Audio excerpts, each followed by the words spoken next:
ఓం శ్రీ సాయినాథాయ నమః. నా తొలి దర్శనం ఈ కార్యక్రమంలో ఈరోజు సాయి భక్తురాలు లావణ్య రాజేష్ కరీంనగర్ నుండి వారి అనుభవాన్ని మనం శ్రవణం చేద్దాం. మా అమ్మగారు ఆవిడ ప్రతి గురువారం పూజ చేసి ఉపవాసం చేస్తూ ఉండటం చాలా గమనించేదాన్ని.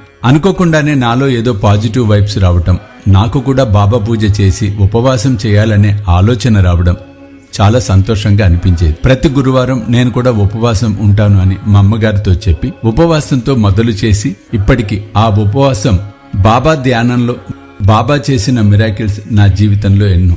నేను ఉపవాసం 7వ తరగతిలో మొదలుపెట్టి బాబా గారి భక్తురాలిని అయ్యాను.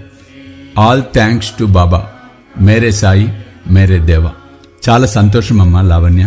అంటే చిన్నప్పుడే ఆ బీజం పడటం అన్నది అది మన అందరి అదృష్టం, మీ అందరి అదృష్టం. చిరుప్రాయంలోనే బాబాపై భక్తి కలగటం అంటే అది పూర్వజన్మ సుకృతం. చాలా సంతోషం అమ్మా లావణ్య. ఆ తండ్రి ఎల్లవేళలా మీకు మీ కుటుంబానికి తోడుగా ఉంటూ ప్రతి క్షణం మిమ్మల్ని కాపాడుతూ ఖచ్చితంగా ముందుకు నడిపిస్తాడు. మీకు మీ కుటుంబానికి సాయి కృప పరిపూర్ణంగా లభించాలని మనస్ఫూర్తిగా ఆశీర్వదిస్తూ సెలవు తీసుకుంటున్నాను. జై సాయి.